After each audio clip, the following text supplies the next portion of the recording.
There's a famous quote that I really like, and it goes like this: I only thought that love was real in fairy tales, meant for someone else, but not for me. And that quote comes from Benjamin Franklin. That has nothing to do with the video. We're talking about Mario 64. So guys, it's me, it's Killman64, and today we're going to be talking about a very special game that's near and dear to my heart. Super Mario 64. This game is actually the main inspiration for my channel name, because it's named Killman64, and the 64 comes from that game, which is really funny and really cool, and I just think it is. So yeah, this is just gonna be your standard Mario 64 video, just talking about the game, probably gonna be some praise here and there. And the only thing that's gonna make this video different is that it's made by me, and that instantly makes it the best because, you know, it's me. So yeah, remember that the weather outside is frightful. Oh, it is so delightful. Let me know if you subscribe below. Let me know, let me know, let me know.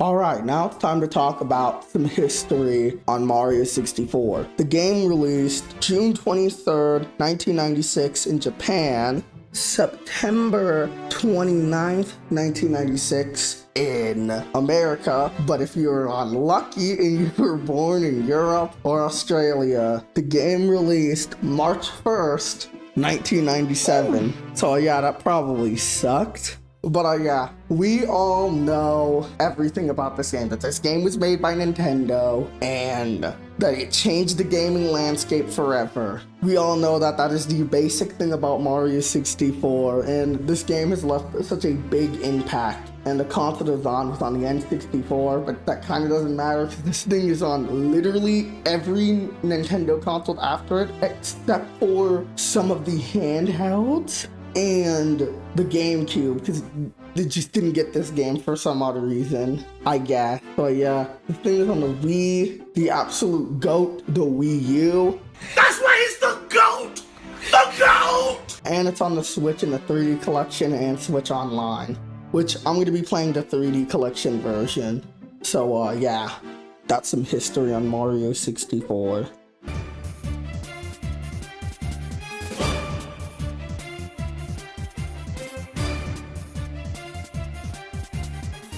So now it is time to talk about the story of Mario 64. One of the greatest stories ever told in all of gaming. A story so deeply profound, so emotional, so beautiful, so simple, but yet so complex at the same time. And the story starts with Princess Peach giving Mario a letter telling him that she baked him a delicious cake and he should come to the castle. Mario obviously goes there, and yet there's no princess, no cake. Mario quickly finds out that Bowser kidnapped the princess and took the power of the stars, and now Mario has to collect a bunch of power stars so he can face off against Bowser once and for all to return the Grand Star and to rescue Princess Peach. And when he does, she congratulates Mario, giving him a kiss on the nose, and now Mario and Peach live happily ever after.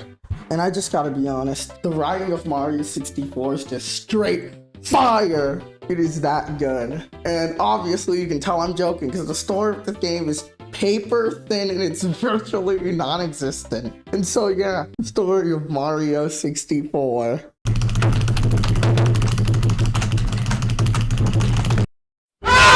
So now it's time to talk about the gameplay of Super Mario 64. And I just played the game yesterday and beat it, so everything is really fresh in my mind. And first things first, the gameplay of this game is really good. Mario controls super good and super tight. It's real, the movement is really fluid. I really like how many jumps you can do. You can do a triple jump, a sideways jump, a backflip jump. There's just a lot you can do in this game that just feels super fluent and super fun. There is the punching and kicking, but that thing is barely used in the entire game. I feel like you use the pickup more than you use the punch and kick, but at least it's there. And if you're a really good player, the jump kick does wonders, and also you can do a dive, which is really fun. And just, yeah, I love the movement of this game. It just feels really good and super fluent. But there are some problems that this is like not to do with Mario. The collision does kind of suck in some levels and is really annoying to deal with. The camera is always fighting you and it kind of sucks and I kind of hate it, but that's expected because this is an old game from like dang near 30 years ago, so there's gonna be some really jank issues. But overall, this game controls really nicely and it's like a really fun game. And I'm not gonna talk about every level because, you know, there's 15 levels, but I will name off all the levels that are in the game. Being Bob-omb Battlefield, Whomp's Fortress, Jolly Roger Bay, Cool Mountain, Big Boo's Haunt, Hazy Maze Cave, Lethal Lava Land, Shifting Sand Land, Dire Dock, Snowman Land, Wet Dry World, Tall Mountain, Tiny Huge Island, Tick-Tock Clock, and Rainbow Ride. Those are all of the levels in Mario 64. Now I'm just gonna get this out the way so you guys know. Tick-Tock Clock and Rainbow Ride are levels that I never play.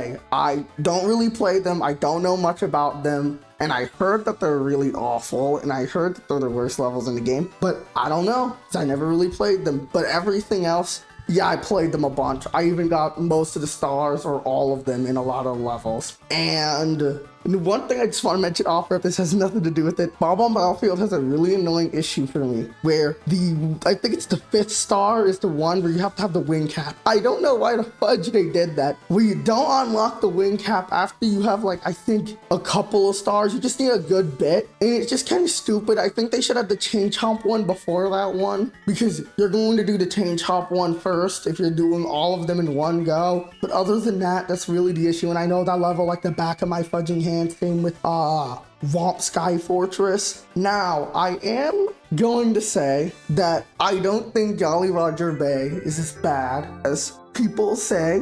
I also think Jolly Roger Bay is just a really annoying and tedious level. I don't think it's the worst. I just think it's annoying and tedious and kind of a bit boring. But other than that, that's just really it. Now, Cool Mountain. I love the aesthetic of that level. I love the theme, but the snowman one is just abysmal. I hate guiding the snowball to the snowman because it just sucks. It's just so stupid and it's just not that fun. But yeah, I do think Big Boo's Haunt is a really fun level and it's just like a really cool haunt. I think there's any real like stars that I hate, but I do have a problem. Just like with Bob-omb Battlefield, that 1 star requires you to have another power-up, and that is the invisible cap, which kind of sucks. You need to get that. And I think the best level to do this is actually Hazy Maze Cave, because you know what? You actually fudging get the power-up you need in the same level, and it's just really awesome. And this is just a side note, there's a ladybug crawling on the wall, and it just is really ticking me off. So yeah, I just had to mention that. Other than that, I think that Big Boo's Haunt is like a very fun level. It's a Halloween theme. That's pretty cool. And now for Hazy Maze Cave, I actually don't really like Hazy Maze Cave that much. I think it's just a very annoying level, especially the 8 red coins on the elevated platform. Fudging sucks. It's so boring and annoying. And I like how I said I wasn't going to talk about every level, but I'm not stopping myself, so let's just go. And then next is by far my favorite level being Lethal Lava Land. I fudging love Lethal Lava Land. I don't know why, but I love this level. It is so good and it is so fun. Like, I just really like this level, even though I hear a lot of people say that this level isn't that good, but I still love it. I just really like Lethal Lava Land. And I know that level like the back of my hand, and it's really easy to get a lot of the what's they called, stars in the game. And so yeah, I really like that level. It's so fun. Shifting Sand Land, I'm not really a big fan of that level. The only good thing is the theme, and it just reminds me of the video Pharaoh's Curse, if you've ever seen it. And yeah, Shifting Sand Land just is okay. It was like a really like kind of mid-level for me, mostly because the 8 red coins in that level genuinely suck and they're miserable to get. And it's just not that fun. And the next level, I'm pretty sure is like, I think, forgive me if the audio quality is really bad, but I forgot that Dire Docks was a level in this game. And I don't really have much to say about it because I ever only got 2 stars from this level. I never really play it. So yeah, it exists, and that's all I gotta say about it. Go back to the video. Snowman Land, and I really like Snowman Land. I can get all the stars in Snowman Land, but some of them just kind of frustrate me. Especially the big snowman head one, that's just not really that good. But Dry World is like a very boring level. I think it's a very unmemorable level, mostly because it's just kind of boring, and it's like we've played so many levels in the game. I just think that this just isn't a good one. The only thing is the town, and then that people think this level is creepy. And then the next level is Tall Mountain, and I fudging hate Tall Mountain with every fiber and being in my body. This level sucks. I just don't like it. It's really annoying, and if you've ever watched my Let's Play on this game, you know why. I was suffering on that level. It just sucked. I hate everything about it. This is my most least favorite level in the entire game. It was Tall Mountain. Now, Tiny Huge World, I never really play Tiny Huge Island. It's just kind of a boring level for me because it's just another mountain level, and I fudging hate Tall Mountain, and why would I want to do another mountain? But there are stars that I really like, and I really like the Koopa the Quick race because it's just really fun, and I really like the Big Wiggler fight, but that's for the boss fight. And that's it. That's all I could say about Tiny Huge Island. That's basically all the levels of Mario 64. I didn't want to talk about all of them, but I ended up talking about all of them. That's kind of awesome. So, editing Geoman 64 here, and I forgot to talk about a couple of things. And the first thing I'm going to talk about is the Hub World. And the Hub World is a pretty fun place. I think it's one of the best Hub Worlds in all of gaming because it's just such a fun and nice place to explore. It's like super iconic, and there's just a lot of secrets and just a lot of fun things in the castle. And it's just such a really good Hub World that serves its purpose. It's up there with some of the greats being Delfino Plaza and Station Square from Sonic Adventure. No, Comet Observatory, you're not a part of this. And so yeah, I think it's one of the best Hub Worlds. And then also some of those secret stars are just not really that good. The one where you have to collect the 8 red coins in Water Box. I don't know the name of it, but like it's just not that fun. It's just you have to swim and collect those coins. It's just kind of annoying. The 8 red coins that are in the sky using the wing cap is kind of the same, but it's like a bit more annoying because when you ground pound to like, you know, restart the thing, you have to go all the way back into the castle because you spawn outside of it, which sucks. That's so annoying. And then the next one is the slide, which I actually really like the slide. I think it's one of the more fun secret stars. It's very simple and straight to the point, and it's just really fun to do. And if you beat in under 21 seconds, you get another star, which is just really awesome. And yeah, that's about it for the secret stages. I don't feel like talking about any of the other ones because it's more or less the same things I said about this, either boring or just kind of tedious. And then the final thing I want to talk about are the Bowser levels, being Bowser in the Dark World, which I think is genuinely pretty fun, and I really like it. It's a just really fun and solid design stage in the game before you get to the boss. And then the next one, Bowser in the Red Sea, pretty fun. I actually really like it. I think it's a very traditional Bowser level, having a bunch of lava and just being really fun, and I think it's just good. That's all I really can say about that one. And Bowser in the Sky is my favorite out of all 3 of them because it takes everything from all the other ones and just does it so well. I think it's the most well designed out of all 3 of them. It's just a fun treat to play through. But that's all I really gotta say here. Now you can go back to enjoying the video. Now it's time to talk about the boss fights.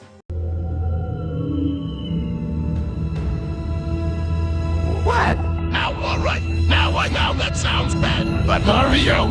So now it's time to talk about the boss fights of Super Mario 64. We have some honorable mentions first, being Big Bully again, Chill Bully, and the Big Eye from Big Boo's Haunt. And the reason why I don't think they're boss fights is because they don't play a boss theme, and they also don't take 3 hits to die, so I don't really consider them boss fights. So yeah, the actual first boss in the game is King Bob-omb, and King Bob-omb is a pretty easy fight. He'll just move around and he'll throw you, and the way to damage him is that you have to throw him. But he's a fudging hypocrite, and I hate it, because he can throw you off the mountain, okay? But if you throw him off the mountain, you have no honor, and you're kind of just a loser apparently. Even though, yeah, you can throw people off the mountain, but I can't. Why is that not fair? And that's what makes him kind of one of the stupidest boss names. He's a big old hypocrite, and I don't like that. The next boss is King Whomp. King Whomp is pretty easy. He'll just move around and try to crash down on you, and you have to ground pound him on his back, just like the smaller Whomps. But he's like really easy because of the speed run tactic that if you ground pound right before he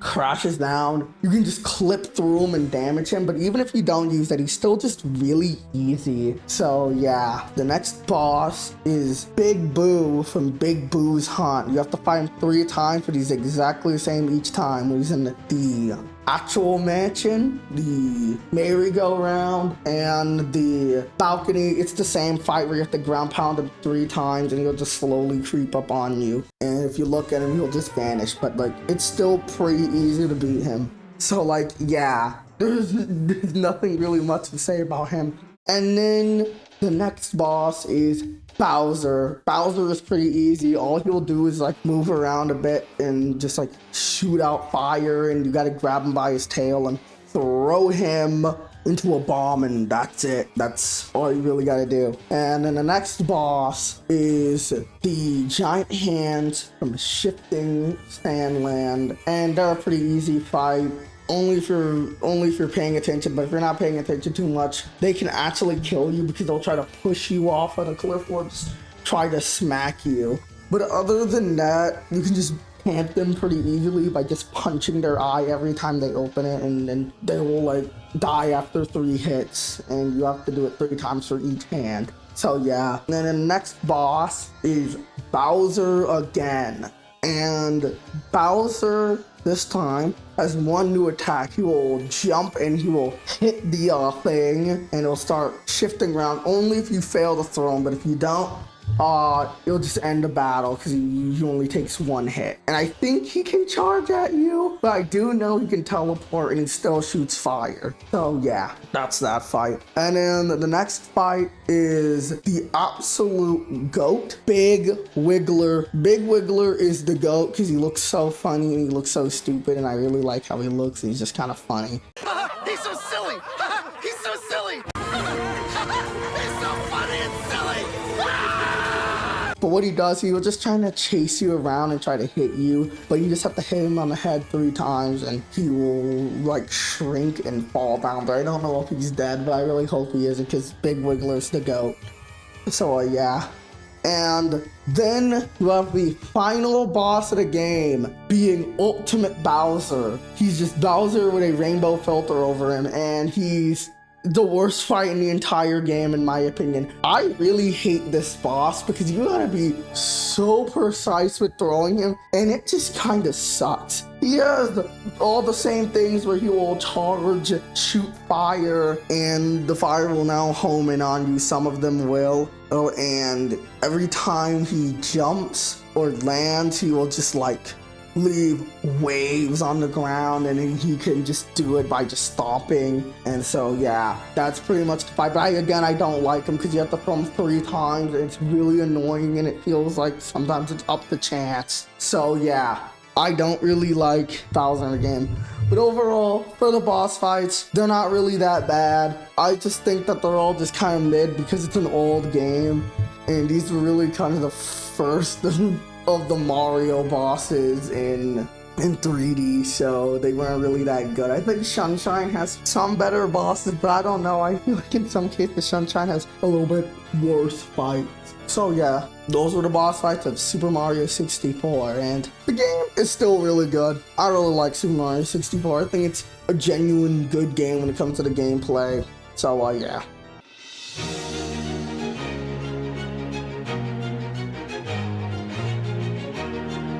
Now it's time for the conclusion of this video, and the conclusion is this game's still great. Mario 64 is still a really good game till this day. Like, it is a testament that this game is dang near 3 years old and people still love it and still talk about till this day. This game is just so good and amazing. I love almost everything about it. There are just some things that are just kind of bad and kind of dated. Besides those little things, the game's still good and holds up really well till this day. And I even think it's better than Galaxy, but that's just in my personal opinion. So yeah, I love this game and I'll continue to love this game, and so many people will too.